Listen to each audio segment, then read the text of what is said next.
Aló. Doctor, ¿nos escucha? Sí, sí, Luis. ¿Estamos todos? ¿Cuántos son en total ustedes? Somos 25, doctor. ¿Cuál? 25. 25. Hay 17, faltan 8. 19, 20, 21.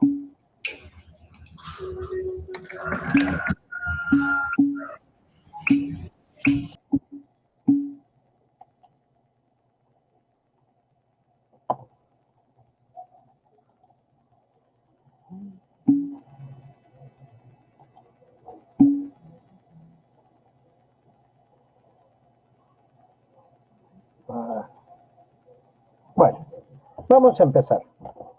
El seminario es emergencia respiratoria, ¿no? Vamos a ver. A ver, Álvaro. Álvaro. Se fue. César Manuel. Aceituna de cauca, para su pan, para su lomo, para su papa rellena, buena aceituna, 2 soles por medio kilo. A ver, César Manuel. Sí, doctor, buenos días. A ver, César Manuel, arrancamos contigo. Dime, ¿qué emergencias respiratorias conoces tú? Una sola, dime. Insuficiencia respiratoria.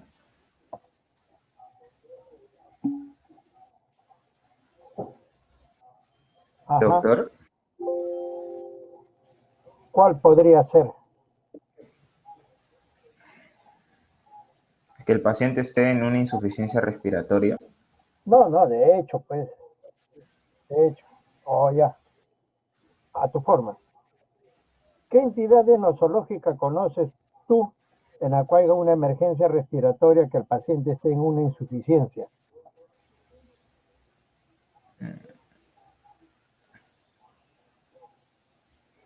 Podría ser un tromboembolismo pulmonar. ¿Un qué? Un tromboembolismo pulmonar. Perfecto. A ver, muy bien. Fernanda Belén.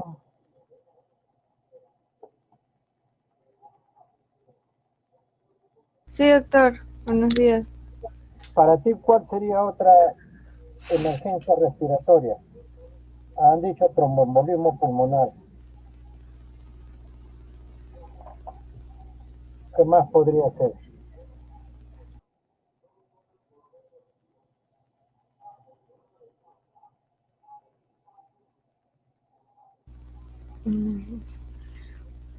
Dime, Fernanda.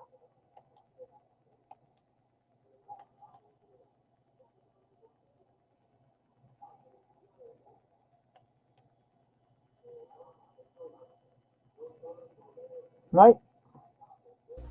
Doctor, ¿puede hacer un neumotórax? Neumotórax, ya.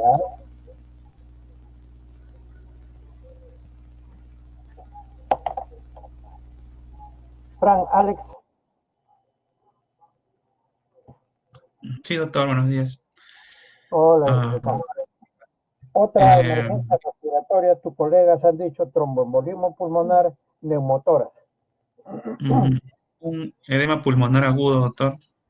Edema, edema pulmonar agudo. Perfecto. A ver, Jaime Lenín. Disculpe, doctor, ¿dijo Fermín? ¿Cuál? Un hemotórax. Ya lo han dicho. Jennifer, Para respiratorio. Bueno. Jennifer, Angie. Doctor, buenos días. ¿Podría ser una neumonía o obstrucción por las vías aéreas? ¿Cuál? Pues cuál. Este es un seminario que supuestamente ustedes deben haberlo preparado, deben haber leído. A ver, Luis Alberto Malma. Doctor, un infarto te podría dar disnea súbita. ¿Un qué? Disnea súbita, un infarto agudo de miocardio.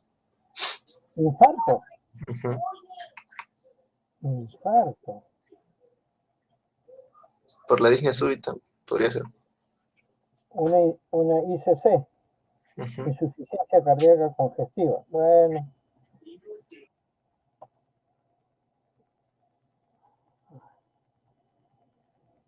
Luis Antonio. Doctor, ¿Qué otra entidad podría ser? ¿puede ser un neumotórax de atención? Ya lo han dicho. Mm, María Fernanda. Doctor, ¿podría ser a causa de asfixia o atragantamiento? ¿En qué? Asfixia. Asfixia. Pero, ¿cómo así? Pues no. Quizás comieron algo que les hizo atragantar y no pueden respirar porque hay un taponamiento. Sería pues, presencia de cuerpo extraño en vías aéreas superiores. Sí, doctor. Estamos hablando de aparato respiratorio de vías inferiores. María Estela. Sí, doctor, buenos días. Hola. ¿Podría ser una bronquitis o un EPOC? ¿Una qué? ¿Una bronquitis o un EPOC? ¿Una qué dices, hija? ¿Una bronquitis o un EPOC? Doctor, ¿me escuchó? Hola, María, no te escucho. Doctor, ¿me escuchó? Hola. A ver, Milagros Andrea. Sí, doctor, ¿me escucha? Doctor, ¿me escucha?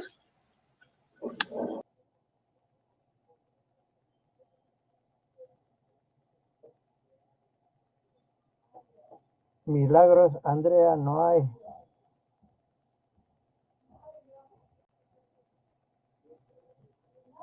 No te escucho, Mari.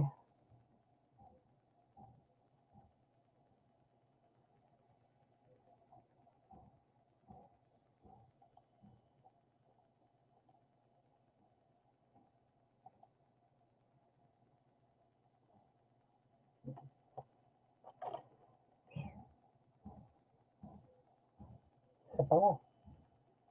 Doctor, ¿me escucha?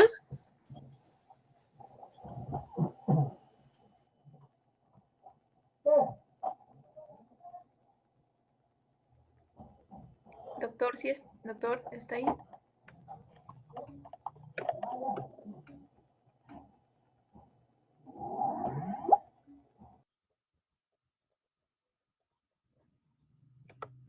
Doctor.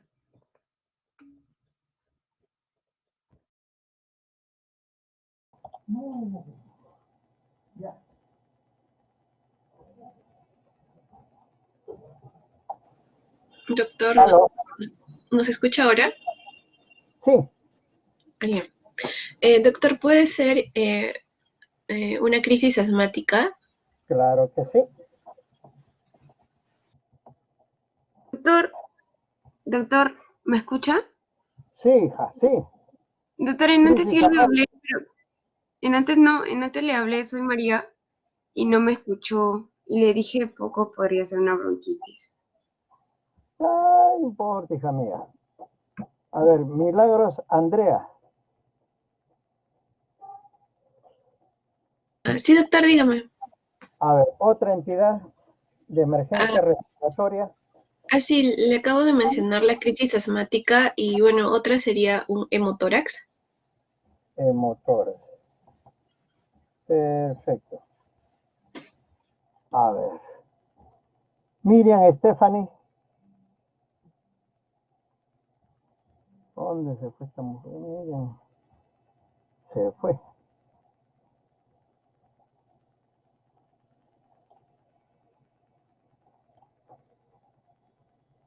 Renzo Yair. Sí, doctor. ¿Podría ser un derrame pleural masivo, doctor? Ya.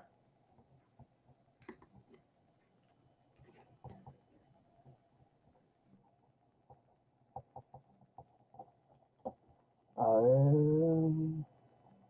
Rosa Mireya. Doctor, ¿podría ser una infección pulmonar? Pero, ¿cómo así? Se puede que el alveolo esté infectado por alguna bacteria o algo y podría ocasionar este infiltrado inflamatorio. Una Y eso neumonía. puede, claro. Entonces, neumonía. Listo. Está bien. Víctor Alejandro Contreras. Doctor, ¿podría ser una exacerbación del EPOC? Exacerbación de POC podría ser.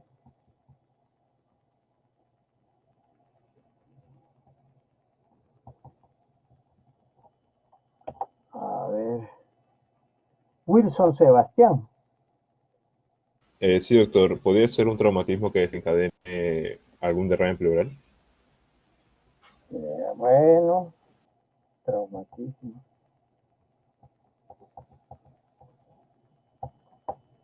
A ver. Yair Miguel.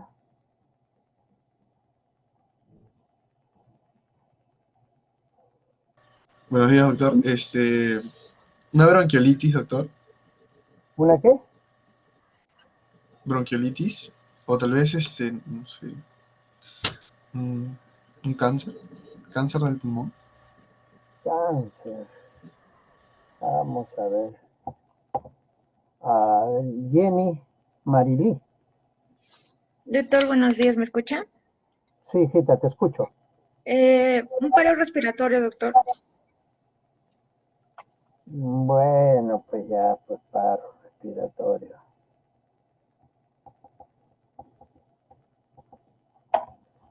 Yesenia Noemí. Sí, doctor, buenos días. ¿Podría ser un enfisema pulmonar? Enfisema. Mira que hemos visto nosotros en la rotación 2 enfisemas, creo, no sé. Y ninguno tenía una emergencia. Bueno, vamos a poner.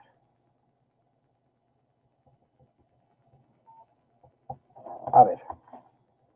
¿Quién más podría agregar acá algo más?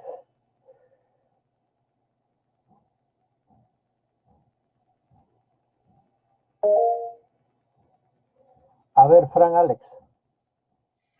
Doctor, también motivo de consulta que lleva la emergencia de hemoptisis, doctor.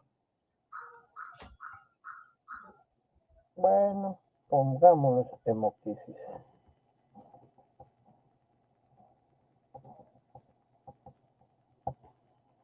Ya. ¿Alguien más quiere opinar o comentar? Doctor, ¿podría ser una atelectasia con una complicación postoperatoria? Ya. ¿Qué más? ¿Alguien más? Me han dado 1, 2, 3, 4, 5, 6, 7, 8, 9, 10, 11, 12, 13, 14, 15. ¿Alguien más puede? Neumotoras, atención. Ya. ¿Quién más? Doctor, ¿podría ser una neumonitis por hipersensibilidad? Claro. Una neumonitis. ¿Quién más opina? Doctor, ¿podría ser una fibrosis intersticial idiopática? Una fibrosis, ¿por qué no? Ya. ¿Alguien más quiere opinar? Una neumonía severa, ya. Doctor, ¿podría ser una obstrucción por sustancias químicas? ¿Una qué? Una obstrucción de las vías respiratorias por sustancias químicas. Como pesticidas. Normalmente por sustancias químicas, lo que se quieren suicidar, toman sustancias cáusticas o ácidos. Eso mayormente va al aparato digestivo. que por error vaya al aparato respiratorio, podría ser, ¿no? Pero que yo haya visto, podría, bueno, en medicina nada es vertical, pues, ¿no? A ver, otro más. Doctor, puede ser también un shock anafiláctico. ¿Un qué? Un shock anafiláctico. Shock, claro. Doctor, disculpe, ¿podría llegar a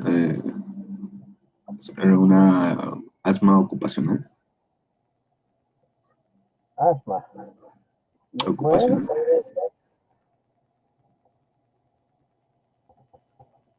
¿alguien más?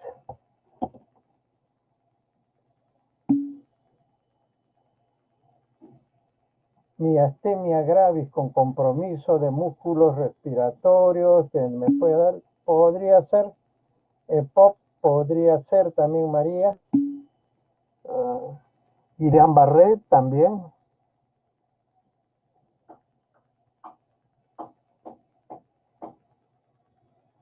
¿Alguien más quiere participar? Opinar. Doctor, una consulta. ¿Podría ser una herida punzocortante en el diafragma? ¿Como emergencia respiratoria? Claro. No, digan nomás y después seguimos comentando. No, yo estoy esperando. Ya, doctor, ya no hay más, ya no hay más, ya pasamos a comentar, pues, todo lo que ustedes han referido.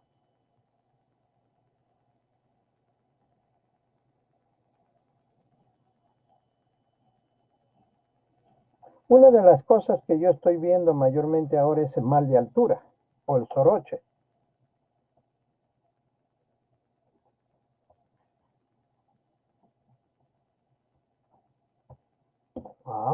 ¿Qué más?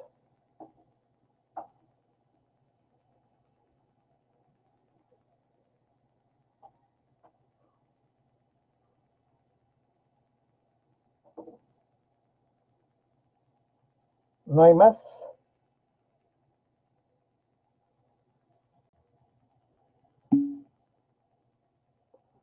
Cualquier afección al nivel del frénico. ¿Qué pasa si se afecta el frénico?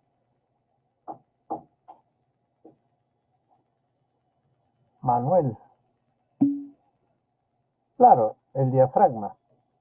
Pero el frénico tiene una porción nomás dentro del diafragma. Si tú me hablas de diafragma, claro, no va a funcionar. Pero tenemos el otro pulmón. No, comenten nomás, ¿ah? Porque en realidad estamos hablando de emergencias. ¿Alguien más quiere comentar?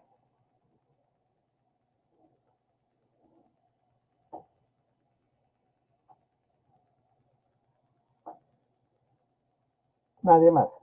Listo.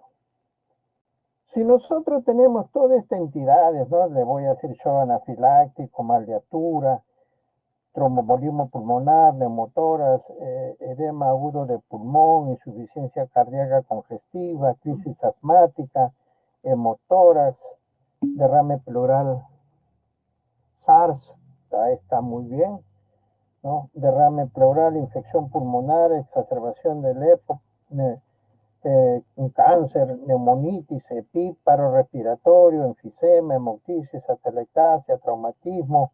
Entonces, el asunto es, yo puedo tener una neumonía, pero estoy tranquilo.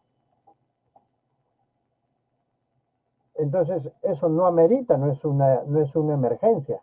Claro que dentro del hospital, para que el alumno, ¿no? O aumentar nuestra casística de neumonía, lo hospitalizamos.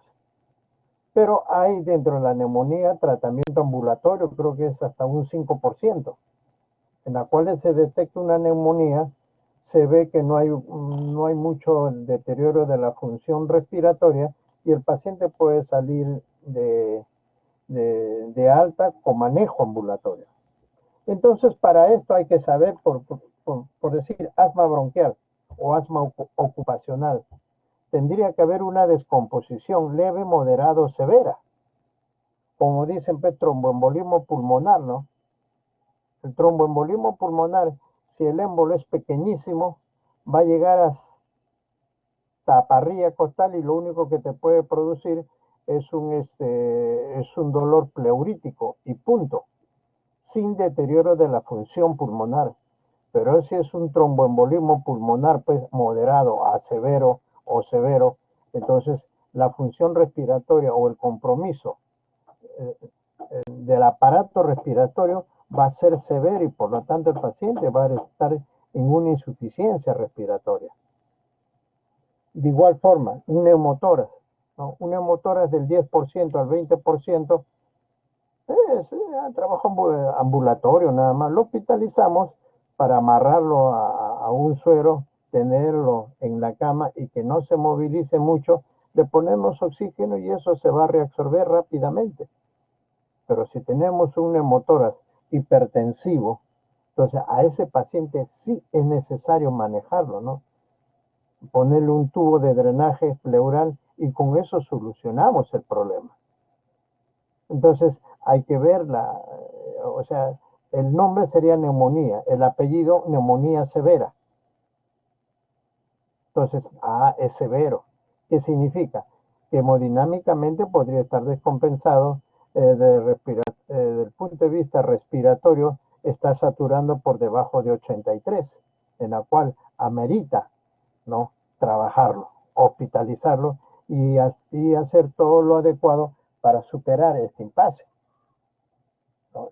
Es igual el hemotórax, ¿no?, o traumatismo torácico o una herida punzopenetrante con compromiso de pulmón y presencia de un hemonemotórax, por decir, ¿no? Pero si el hemotórax de un punzo penetrante, un traumatismo, es de 100 centímetros cúbicos, en realidad no es una emergencia. Puede ser observado dentro de las 24 horas para ver si este hemotórax aumenta. Si aumenta, ya va a ir a un drenaje. Entonces, hay que siempre ponerle el apellido, ¿no? Hemotórax masivo, esto me amerita, pues no solo amerita ponerle el tubo, sino hacerle pues una uricreatinina. ¿Por qué? Porque tanta es la sangre que está metido en la mitad de la cavidad torácica que puede haber falla renal, puede haber una anemia aguda y por lo tanto el paciente necesita que le pasen sangre. Si no hay sangre, estaríamos pasándole expansores plasmáticos y o cristaloides, ¿no?, cloruro de sodio, lo más que se le da, pone a chorro para mantener una presión adecuada y los órganos blancos no puedan ser afectados. Un órgano blanco es el corazón, puede ser un infarto. Otro órgano blanco, el riñón, una insuficiencia renal. Otro órgano blanco podría ser el cerebro. Una hipoxemia prolongada puede producir un daño. De igual forma, un derrame pleural, ¿no? Pero un derrame pleural, mayormente que sea con TB, eso lentamente se va acumulando. Que sea pues por presencia de un traumatismo, pero eso ya pues ya pasa de derrame pleural común y corriente a hemotórax. Entonces solamente hay que darle su segundo apellido, su primer apellido. ¿Es moderado o es severo? Porque amerita, porque si eso es un hemotórax leve, lo observamos, lo manejamos y no pasa absolutamente nada. Una infección pulmonar, ¿no? Ya le hemos comentado, tiene que ser una neumonía moderada o severa con gran compromiso y deterioro de la función respiratoria. Me hablan de exacerbación de EPOC. Mayormente pacientes con EPOC o EPIP tienen una insuficiencia respiratoria crónica que se agudiza mayormente por cuestiones infecciosas, ¿no? Una infección bronquial, el EPOC se descompensa, el EPIP se descompensa. Me hablan de neumonitis, ¿no? Mayormente, pues, neumonitis es inflamación del parénquima pulmonar y radiológicamente esto puede estar dentro del SARS-2 que uno de sus colegas comentó, ¿no? Es el vidrio el pulmón en vidrio esmerilado, vidrio pavonado, delustrado, en tela de araña, pero también eso tiene que ver qué grado de compromiso tiene. Incluso cuando toman tomografía en pacientes con sospecha o ya calificados como COVID, hay un porcentaje, ¿no? Ellos hablan del 25%, quiere decir que un 75% está funcionando. Pero ahora, pues actualmente un saturador lo tiene, pues cada familia tiene un saturador en casa. Y mayormente, pues nosotros esperamos que es 90, puede estar entrando ya una insuficiencia respiratoria aguda, con 90. Entonces, eso tendríamos que manejarlo, ver que no debe de entrar, porque si entra, viene la descompensación, va a necesitar oxígeno en todas las formas que se requiera, o si no, va a tener que ser entubado. Y llevarla a una máquina para que tenga una ventilación mecánica asistida. Un NM, que me puede llevar una emergencia respiratoria, pero el NM va creciendo lentamente y va obturando, no cerrando la luz bronquial, ¿no? Correspondiente a la zona donde debe estar afectándolo. Un paro respiratorio. El paro respiratorio pues ya es una emergencia o incluso hasta una urgencia en la cual tenemos que sacarlo, ¿no? Con maniobras de resucitación, ¿no? O el RPC, que normalmente se da, ¿no? Y tenemos que hacerlo adecuadamente. Pero si es en la calle, ahí viene el problema, ¿no?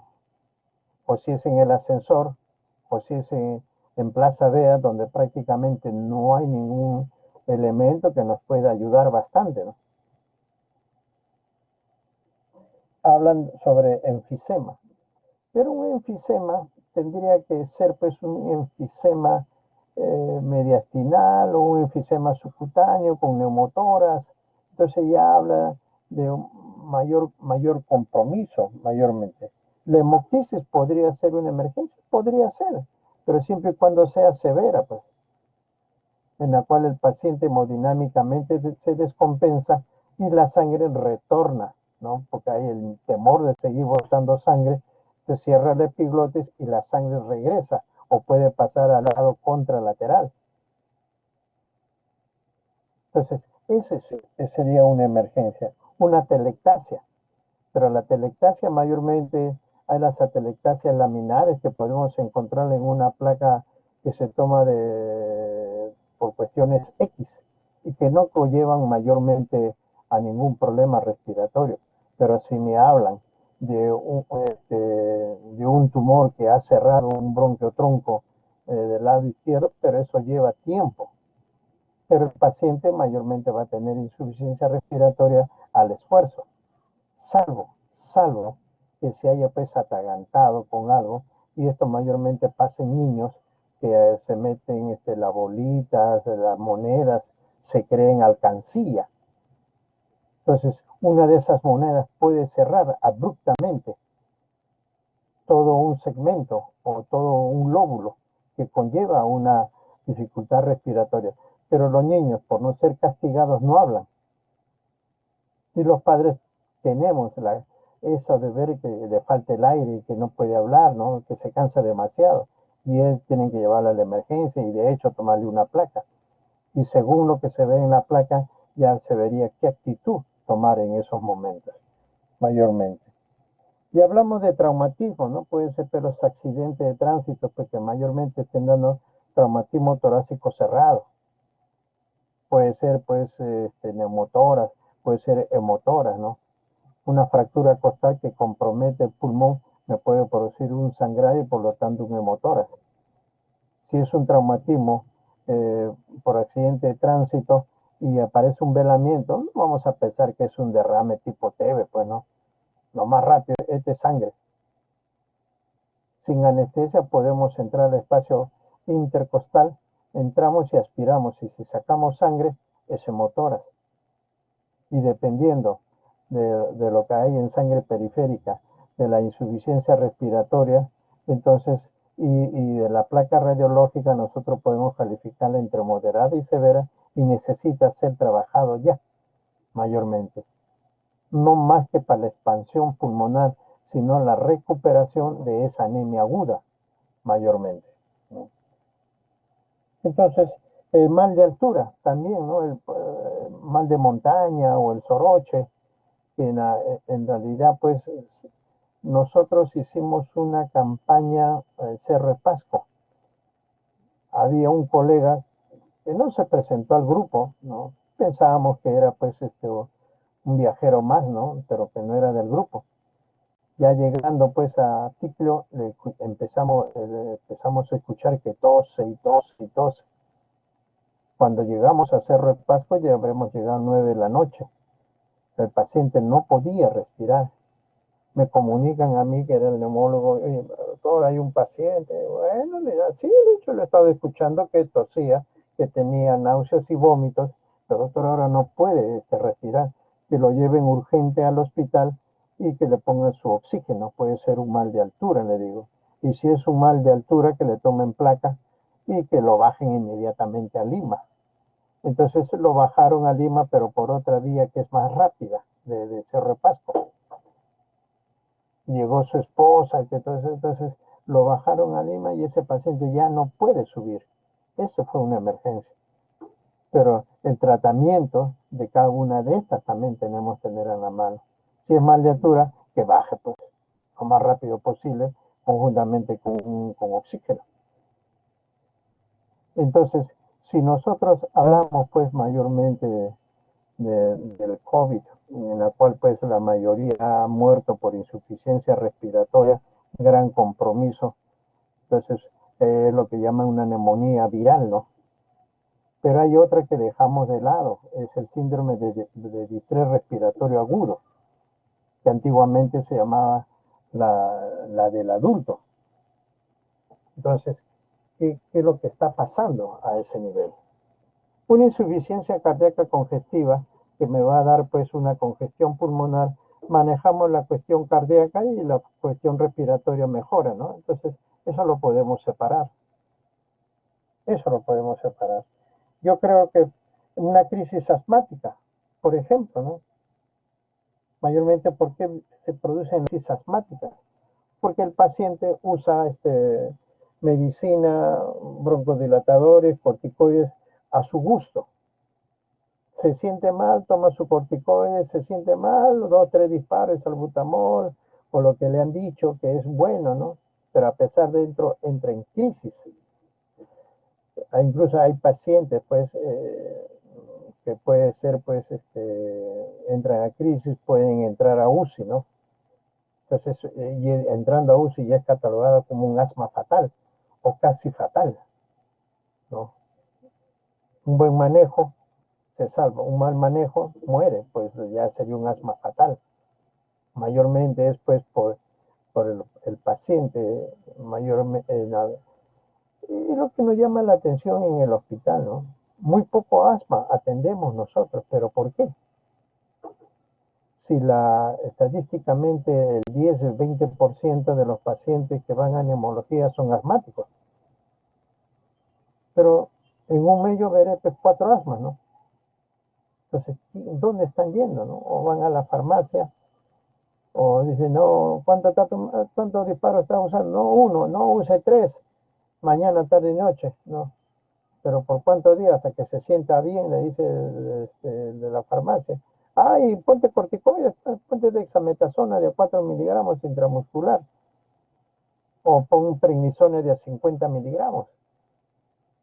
Entonces, es el manejo, ese es el enfoque. Y los pacientes asmáticos solamente van a consultorio particular del hospital, pero ¿cuál es la estrategia ahí? Cambiar el salbutamol por otra droga.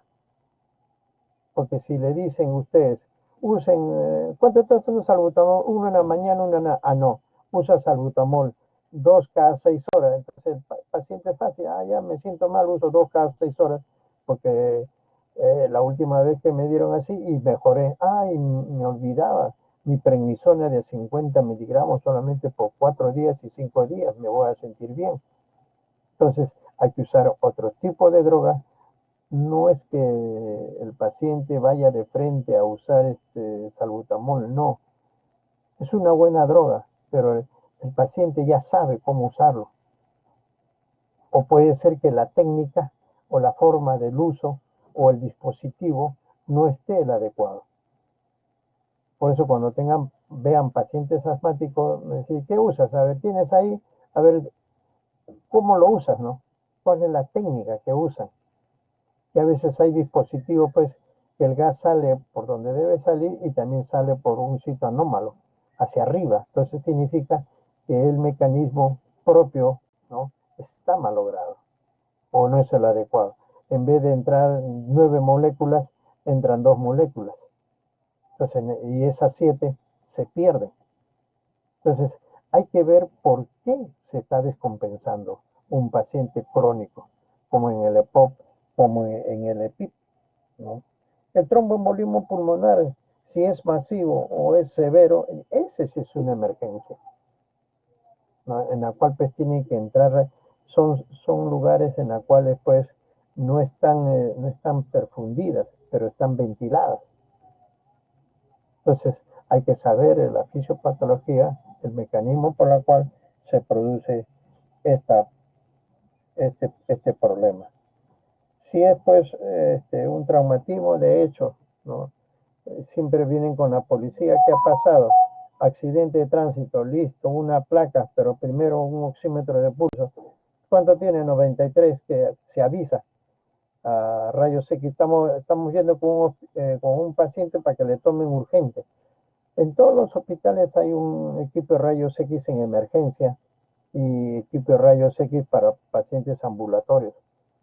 Entonces se conversa primero, se le pone su vía, se le pone su oxígeno y se le toma la placa y violentamente regresa a seguir siendo manejado por los médicos y se evalúa la placa en ese sentido. Entonces hay que ver cómo es mayormente. Voy a pasarle no sé, el síndrome de distrés respiratorio, una diapositiva para ver cómo es esta patología, ¿no? Un momento para compartir esto.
Mayormente, si estamos en el COVID, ¿Cuáles son los patrones radiológicos?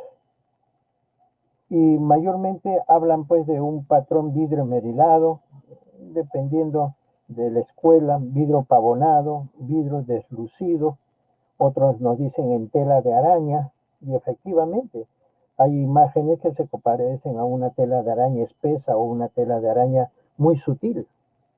Y prácticamente todo esto, conforme se va deteriorando, puede llegar al pulmón blanco, en la cual ya esa es una emergencia y el paciente no solamente necesita oxígeno, sino necesita una máquina que ventile por él, que trabaje el pulmón por él.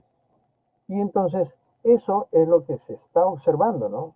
Claro que es una neumonitis viral, ¿no? Y contra el virus prácticamente no hay nada que hacer, solamente entrar a máquina y evitar las consecuencias de estar con una ventilación mecánica asistida. Este es un pulmón blanco, por ejemplo. No es por COVID. Es un paciente que trabaja pues en la fabricación de baldes, bateas, todo plástico. Sus hijas, que son amistad, miren de la placa de 18 de julio de 2008. Este es un pulmón blanco. El aire es de este color, como está indicando la manito, ¿no?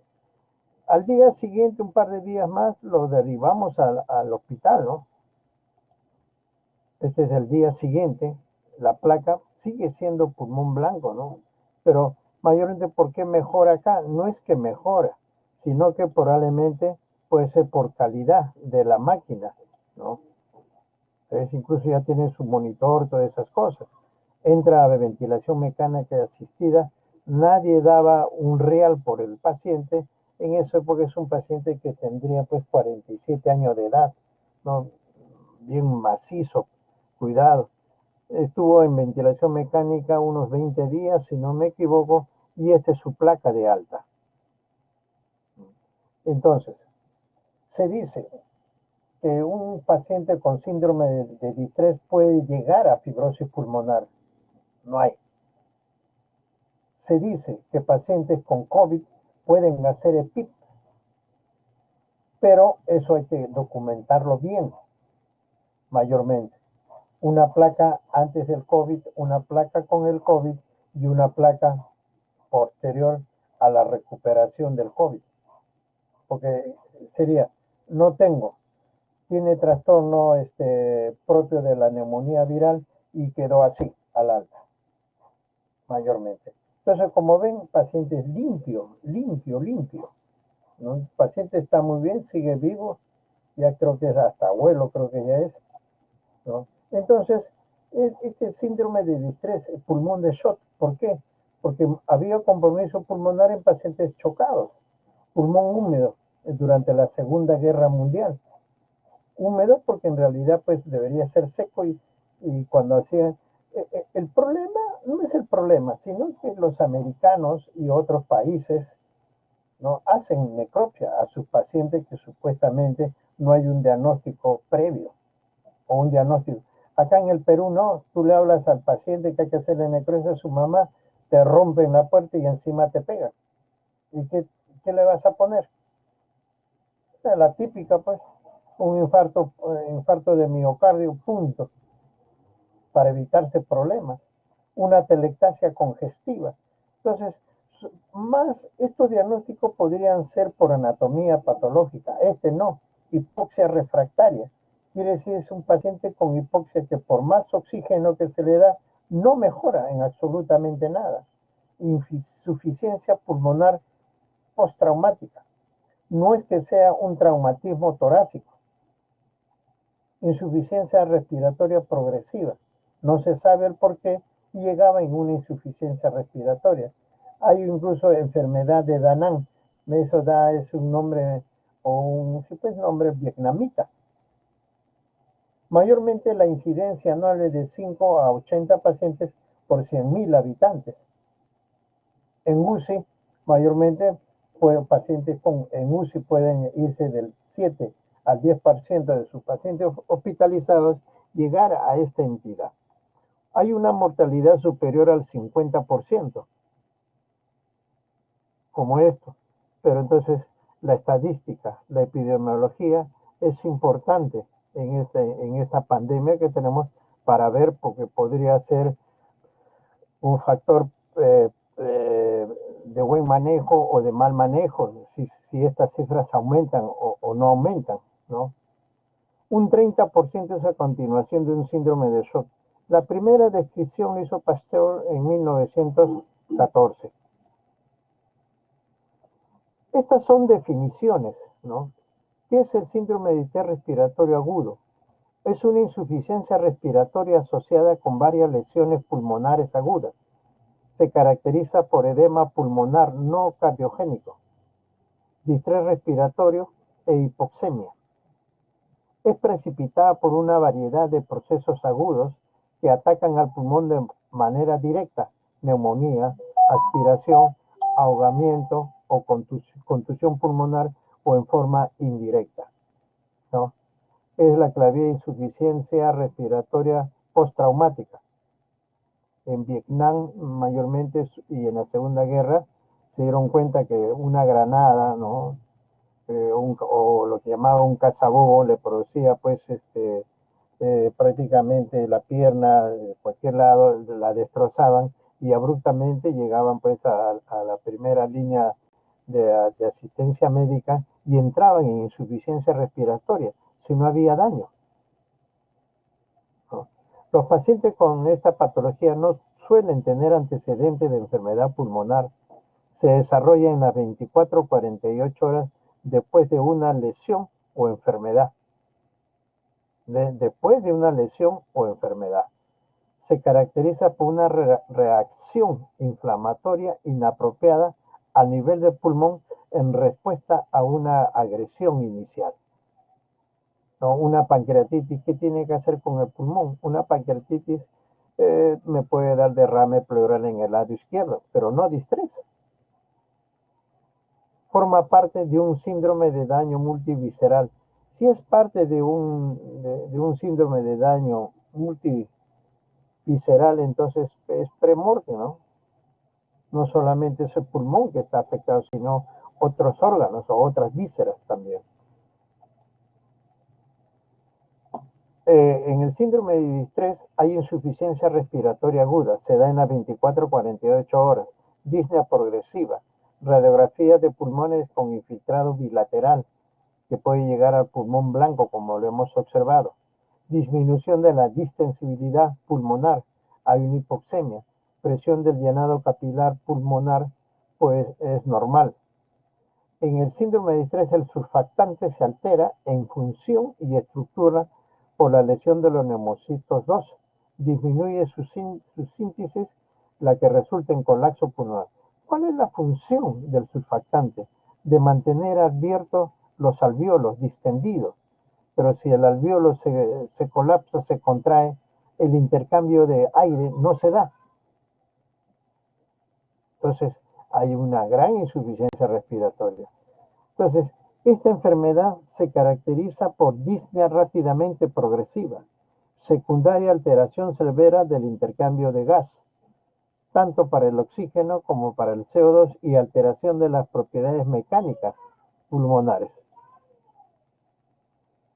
El origen es una lesión inflamatoria concomitante con diversos eventos celulares y moleculares que provocan lesión de la membrana alveolo-capilar. Si hay una lesión, puede producir un exudado, lo que resulta en incremento en la permeabilidad, aumenta, y el subsecuente edema intersticial y alveolar. Entonces, si esto se engureza por aumento de la permeabilidad, el intercambio de gases no se va a dar. Hay una definición del reporte de Berlín en 2011 del Congreso de la Sociedad Europea de Medicina Intensiva, ¿no?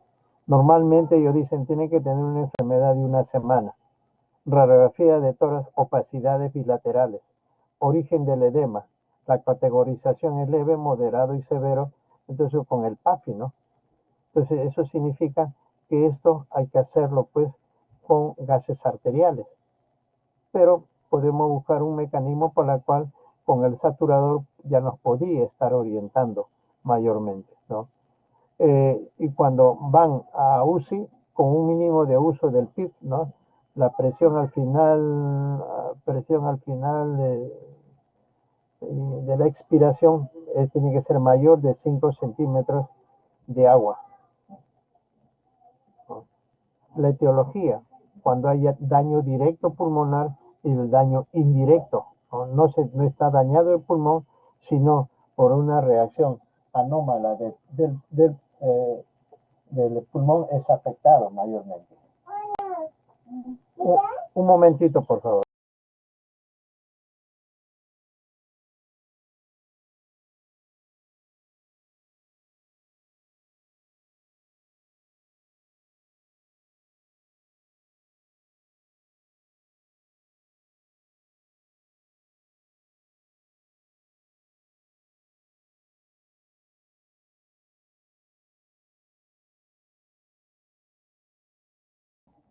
Entonces, el daño directo causa conocidas neumonías graves, ¿eh? Es neumonía grave, no es neumonía leve. Entonces, graves es el apellido, ¿no?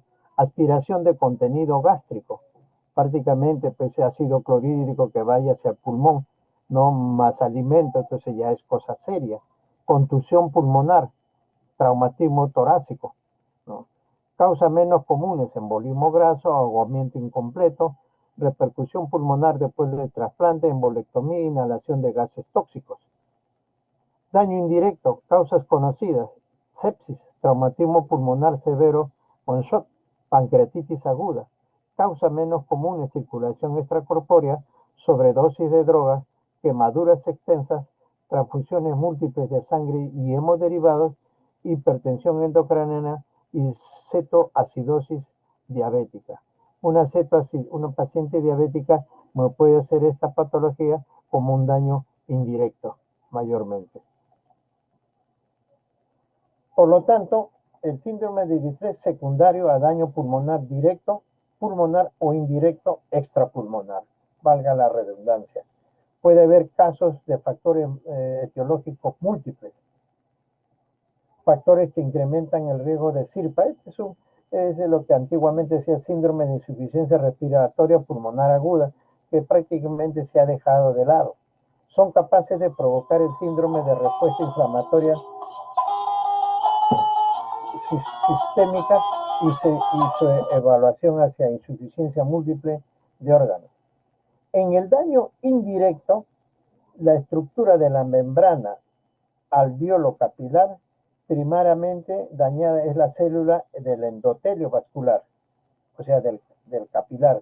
Con aumento de la permeabilidad hay edema, hay congestión vascular e intersticial y relativa indemnidad del espacio intraalveolar. Entonces, con daño indirecto, mayormente hay daño del vaso. El daño directo, el alveolo es la estructura dañada en forma primaria. Hay activación de los polimorfos nucleares y macrófagos. Inflamación pulmonar, en el espacio intraalveolar se observa edema, neutrófilos, fibrina y agregados de neutrófilos y glóbulos rojos que forman parte de la consolidación parenchymatosas. Entonces, acá en esto, entonces podría estar también inmerso el surfactante que provoca el colapso.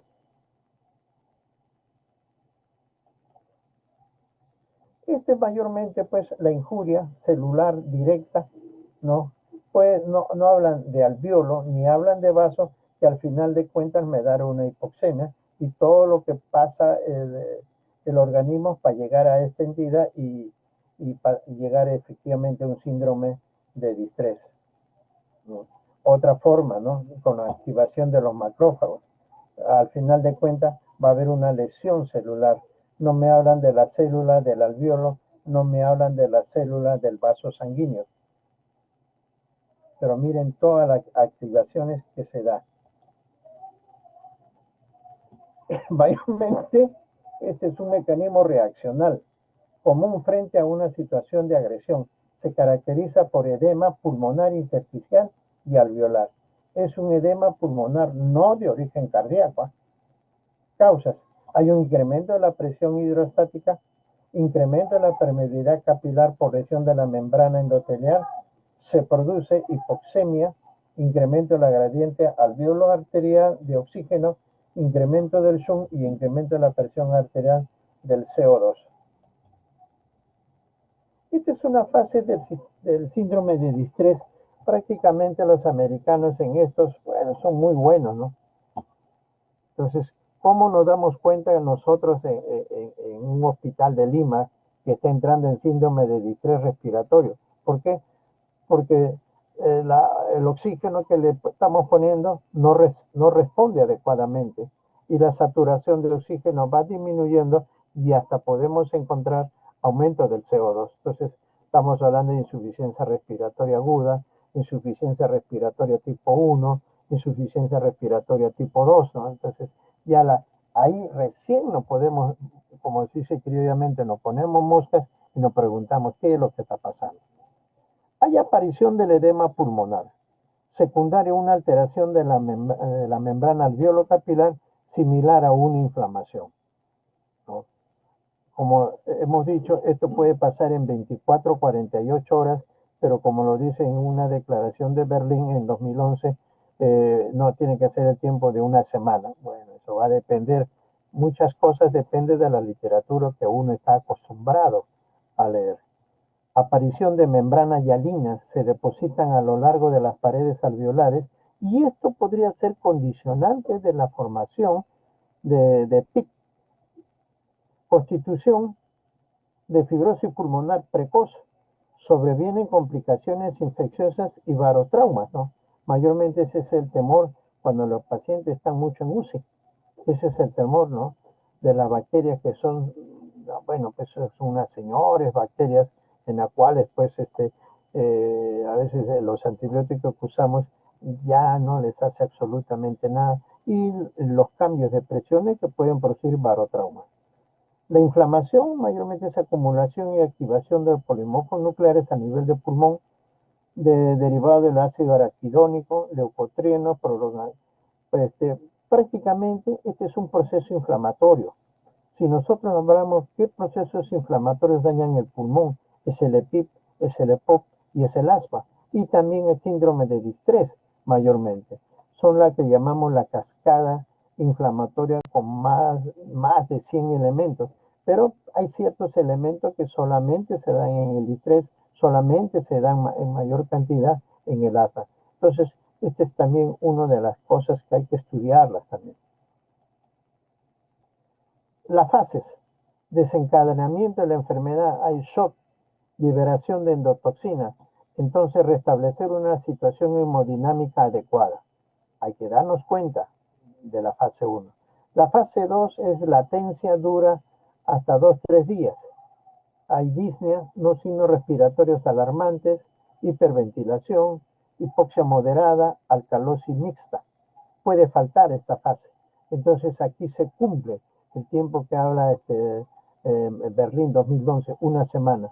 2-3 días, pues para una semana hay que ver con la fase 1 y pasar a la fase 3. Se instala en forma insidiosa, como quien dice, no nos damos cuenta.